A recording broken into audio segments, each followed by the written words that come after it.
जय हिंद। इस वीडियो हम लोग ट्रांसलेशन हाउ टू ट्रांसलेट का रूल नंबर 3 को डिस्कस करेंगे। तो आप हिंदी का कुछ सेंटेंस देखे होंगे। आइए देखिए सेंटेंस क्या है और इसको हम लोग कैसे बनाते हैं। जैसे देखिए क्या है, उसे खाना बनाना पड़ता था।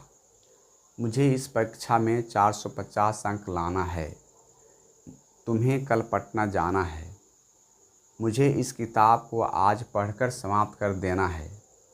तो टोटल जब इस सेंटेंस को पढ़ रहे होंगे तो इस सेंटेंस से आपको दो प्रकार का सेंस पता लग रहा होगा। वो दो प्रकार का सेंस क्या है? तो देखिए इसमें दो प्रकार का सेंस। पहला सेंस हो सकता है कि इसमें क्या है, कंपल्सन हो। कंपल्सन मतलब मजबूरी, लाचारी। अगर ऐसा सेंटेंस हो तो भी हम लोग इसी स्ट्रक्चर से बनाएंगे जो अभी लिखेंगे। और इस सेंटेंस से एक और सेंस का पता चलता है, जैसे मुझे इस परीक्षा में 450 अंक लाना है। क्या पता लग रहा है? हार्ड डिटर्मिनेशन, पक्का इरादा। यानी वैसे सेंटेंस जिससे पक्का इरादा, हार्ड डिटर्मिनेशन या फिर कंपल्सन या मजबूरी का बोध हो, वैसे सेंटेंस को हम ऐसे स्ट्रक्चर से बनाते हैं। वह स्ट्रक्चर क्या होगा? तो देखिए सबसे पहले हम क्या देंगे, सब्जेक्ट। सब्जेक्ट के बाद हम लोग देते हैं हैज या हैव। उसके बाद टू प्लस MV1 प्लस जो भी अदर वर्ड आएगा हम लोग दे देंगे। तो ऐसे स्ट्रक्चर को बनाने के लिए हम लोग इस स्ट्रक्चर को प्रयोग करते हैं। अच्छा एक और बात, अगर पास्ट टेंस में रहे तो यहाँ पर हैज हैव के स्थान पर सिर्फ एक ही चीज़ आएगा, वो क्या आएगा, हैड। बाकी सब सेम रहेगा। तो ऐसे सेंटेंस को हम लोग इन्हीं स्ट्रक्चर से बनाएंगे। आइए हम लोग बना के देखते हैं। उसे खाना बनाना पड़ता था। क्या देंगे, ही। पड़ता था पास्ट टेंस में है तो हम लोग हैड का प्रयोग कर लेंगे यहाँ, ही हैड टू। खाना बनाना यानी cook food, he had to cook food. उसे खाना बनाना पड़ता था। चूँकि पास्ट टेंस में था इसलिए हम लोग हैड का प्रयोग कर लिए। नेक्स्ट सेंटेंस देखिए, मुझे इस परीक्षा में 450 अंक लाना है। इस सेंटेंस से पढ़ने से क्या पता चलता है? दृढ़ इच्छा शक्ति, पक्का इरादा, नहीं मजबूत इरादा का बोध होता है। और ऐसा बोध हो तो हम लोग इसी स्ट्रक्चर का प्रयोग करेंगे। जैसे मुझे का हम लोग यहाँ पर सब्जेक्ट क्या है, मुझे के लिए क्या ले लेंगे, आई। और आई के अनुसार हम लोग क्या प्रयोग कर लेते हैं, हैव। I have to. उसके बाद देखिए सब्जेक्ट हैव हैज या हैड, चूँकि प्रेजेंट टेंस है तो हैव का प्रयोग कर लिए। उसके बाद टू का प्रयोग हम लोग कर लिए। अब क्या कर रहा है, MV1 चाहिए, वर्ब का फर्स्ट फॉर्म चाहिए। तो यहाँ पर क्या है, लाना। यहाँ लाना नंबर, अंक लाना के सेंस में है। तो इसके लिए एक अंग्रेजी आता है, एक वर्ड है फेच, FETCH, फेच।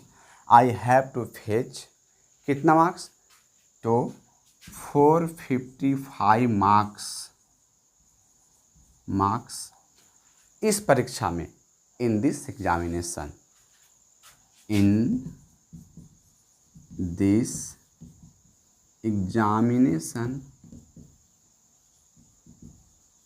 आई होप आपको समझ में आया होगा। फिर से देखें तो I have to fetch 450 marks in this examination. इस सेंटेंस से हार्ड डिटर्मिनेशन का बोध हो रहा था। तो हम लोग इसी स्ट्रक्चर का प्रयोग कर लेंगे। याद रखिएगा स्ट्रक्चर ही इंपॉर्टेंट होता है। सेंटेंस तो ऐसा जितना भी चाहेगा बना सकते हैं।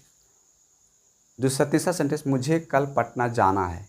इससे भी क्या, दृढ़ इच्छा शक्ति का बोध हो रहा है, हार्ड डिटर्मिनेशन का बोध है। चाहे कुछ हो, कल तुम्हें पटना जाना है। कैसे बनाएंगे, तुम्हें यानी यू जाना है प्रेजेंट टेंस में, you have to go to Patna, you have to go to Patna. कब, कल। तो कल के लिए हम लोग किसका प्रयोग कर लेंगे, टुमोरो। क्योंकि आने वाला टाइम का बोध हो रहा है तो हम लोग इसके लिए किसका प्रयोग कर लेंगे, tomorrow. You have to go to Patna tomorrow. ठीक है। नेक्स्ट, मुझे इस किताब को आज पढ़कर समाप्त कर देना है। ये भी क्या है, हार्ड डिटर्मिनेशन। हार्ड डिटर्मिनेशन यानी पक्का इरादा। तो हम लोग इसको भी बनाते हैं, आई आई हैव टू, हैव का प्रयोग क्यों किए? क्योंकि प्रेजेंट टेंस में है। हैव या हैव हैज हैड के बाद क्या होता है? टू, हम लोग टू दे दिए। उसके बाद MV1 समाप्त करना है, समाप्त करना यहाँ पर मेन वर्ब है, तो आई हैव टू फिनिश या complete, I have to complete, I have to complete, I have to complete to study, पढ़कर, टू स्टडी। देखिए यहाँ पर दो वर्ब है एक्चुअली, एक पढ़कर, दूसरा समाप्त करना, पढ़ना और समाप्त करना। तो जब ऐसे सेंटेंस जिसमें दो वर्ब का प्रयोग हो तो दोनों वर्ब को जोड़ने के लिए टू का प्रयोग होता है। तो देखिए हम लोग यहाँ पर प्रयोग किए, I have to complete to study, complete करना है, कैसे कंप्लीट करना है? टू स्टडी, पढ़कर। यानी जब दो वर्ब एक साथ आए तो हम लोग दोनों वर्ब को टू से जोड़ देते हैं, अक्सर यही होता है। ऐसे सेंटेंस को हम लोग एक स्पेशल रूल लाएंगे कि एक ही सेंटेंस में 5 वर्ब 10 वर्ब आए तो क्या करेंगे, एक ही सेंटेंस में बहुत सारे नाउन आए तो क्या करेंगे। उसके लिए हम जब टेंस शुरू करेंगे तो उसमें बताएंगे। इसलिए आप लोग बार बार कहते हैं इस चैनल को 100% आप सब्सक्राइब कीजिए, उसके बाद देखिए आपको कितना बेनिफिट मिलता है। यानी अभी हम क्या देख रहे हैं, जब दो वर्ब एक साथ आए तो उसको जोड़ने के लिए हम लोग टू का प्रयोग करते हैं, टू का। तो I have to complete to study, कैसे समाप्त करेंगे? तो पढ़कर, पढ़कर इस किताब को, I have to complete to study, इस किताब का अंग्रेजी क्या होगा? This book, this book, I have to complete to study this book. और कब? तो आज, आज का अंग्रेजी क्या होगा? टुडे। हो गया, ये बन गया।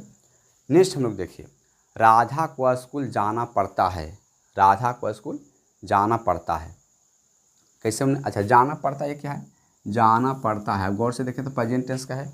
और इससे एक चीज़ और पता चल रहा है, इससे मजबूरी का बोध हो रहा है, जाने का मन नहीं है, स्कूल जाने का मन नहीं है लेकिन जाना पड़ता है। जैसे उसे खाना बनाना पड़ता है, उसे स्कूल जाना पड़ता है, मुझे कठिन परिश्रम करना पड़ता है, तो ये सब क्या बोल रहा है? मजबूरी का, लाचारी का। तो ऐसे सेंटेंस को भी हम इसी स्ट्रक्चर पर बनाएंगे। जैसे लिखेंगे राधा, राधा, राधा के अनुसार हैज का प्रयोग है क्योंकि प्रेजेंट टेंस है। Radha has to go to a school, Radha has to go to a school, Radha को स्कूल जाना पड़ता है, बस बन गया। कुछ और एक चीज़, दो चीज़ का डिस्कशन कर ले थोड़ा। जैसे अगर सेंटेंस थोड़ा सा फ्यूचर टेंस में हो तो हम लोग क्या करेंगे? जैसे मुझे शादी करनी पड़ेगी। एक और लेते हैं, उससे कल पटना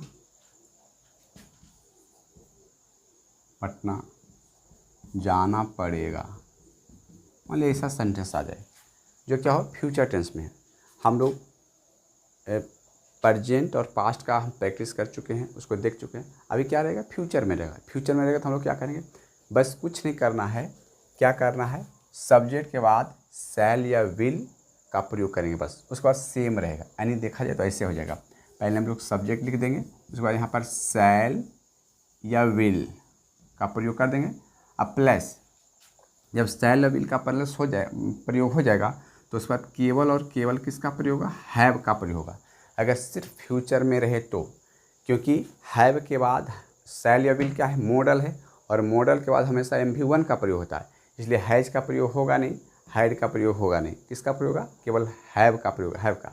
उसके बाद +2 plus MV1 plus other word का प्रयोग होगा।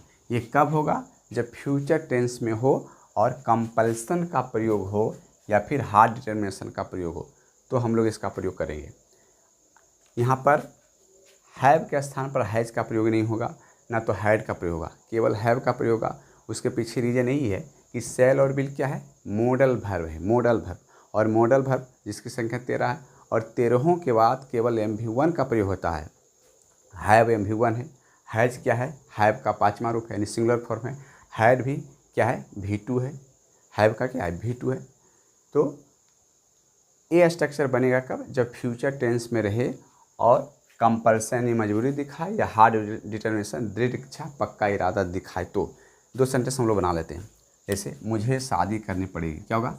आई के साथ हम लोग शैल का प्रयोग करते हैं। I shall have to marry, बस हो। उसे कल पटना जाना पड़ेगा, उसे, तो he will have to go to Patna tomorrow.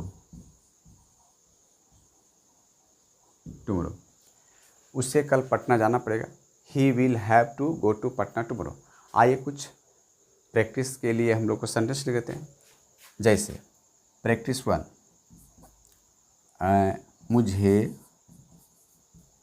मुझे झूठ बोलना पड़ता है। और प्रैक्टिस के लिए देखें, उससे गरीबों की सहायता करना पड़ता है।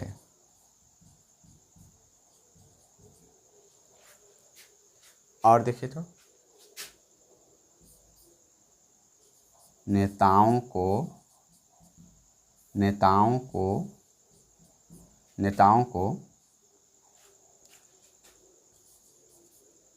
झूठ बोलना पड़ेगा। फ्यूचर में हम लोग रख लिए इसको ताकि आप सबका प्रैक्टिस करें। तो इस प्रकार का कुछ प्रैक्टिस सेंटेंस है, आप बनाइएगा।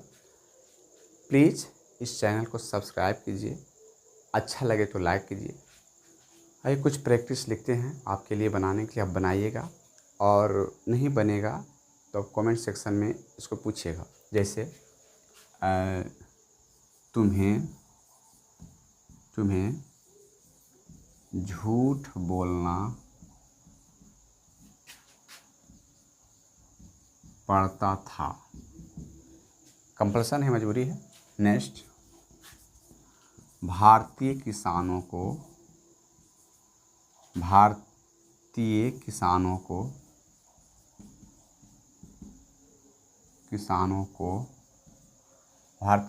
को कठिन परिश्रम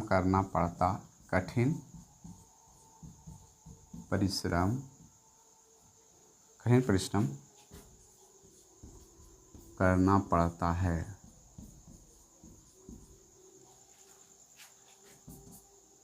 नेताओं को